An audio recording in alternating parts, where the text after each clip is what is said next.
This is the Pet Buzz. This is the Pet Buzz. And here's the Dynamic Pet Duo. So, Dr. Fleck, what are we going to yap about today? Today, we are going to talk about sunburn in pets. Well, specifically, so can dogs get sunburn? Yes. Just like you and I, dogs also do get sunburn. Dog sunburn is particularly common occurrence in dogs, mainly in specific areas that have little or no fur, like the belly, the nose, around the ears, paws, and the mouth. Dog sunburn is not anything to ignore, since it can not only be irritating and painful. In a worst case scenario, reoccurring or untreated burns can result in increased exposure and risk to the skin for cancer.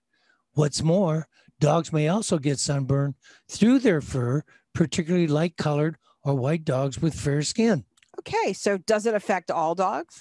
While dog sunburns affect all types of dogs, there are, however, specific dog breeds that are more prone to getting sunburn. Typically, all canines, notwithstanding their coat thickness, have precise vulnerability areas of the body that have less or no fur at all. Areas such as around the belly and ears in dogs featuring delicate skin, hence increasing their chance of getting sunburn. Moreover, a dog's nose can also get dried out and be sore. Nonetheless, some dog breeds are more prone to getting sunburns. For instance, white or light-skinned dogs tend to have fair skin just beneath the fur, hence greater susceptibility to sun damage. Not only working dogs, but dogs with naturally thin hair, and more so, the hairless breeds, also have a higher chance of getting sunburn and even getting cancer. Some of the dog breeds in most dangers of getting sunburn include boxers, Chinese crested, the American Staffordshire Terrier, Greyhounds, Boxers, Whippets, Dalmatians, White German Shepherds, and the Weimaraner. We can't forget about the Golden Retriever. And the Golden Retriever. Cancer. It's everything. Okay, so how do you tell if your dog has sunburn? Well, generally, the most prevalent symptoms is painful reddened skin. Also, you may notice vocalization of pain during movement or when your dog is touched.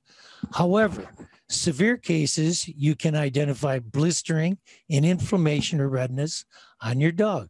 Just to review, sunburn signs and symptoms include reddened skin, dry, cracked skin.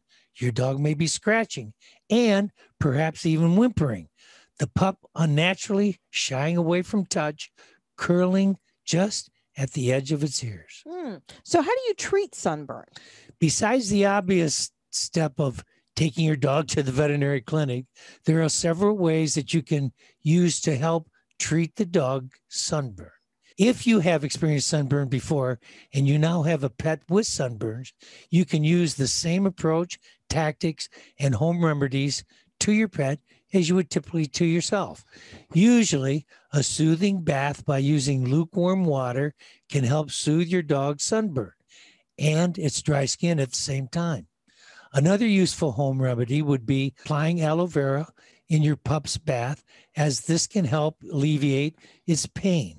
Similarly, you can also add neem oil as you bathe your pet, which can effectively help hasten the healing process quite significantly, though. Lastly, you can also make use of some coconut oil, as it aids in replacing the lost skin, subsequently ensuring skin rejuvenation. That's interesting.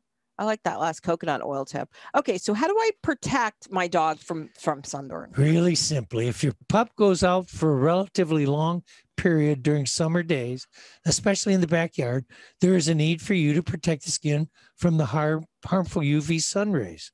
A few tips you can include: find shade, of course. Use dog sunscreen. And EpiPet, your sunscreen is the only FDA compliant sunscreen. It's the only FDA compliant sunscreen available for pets. Okay. Use protective clothing. That's a good one.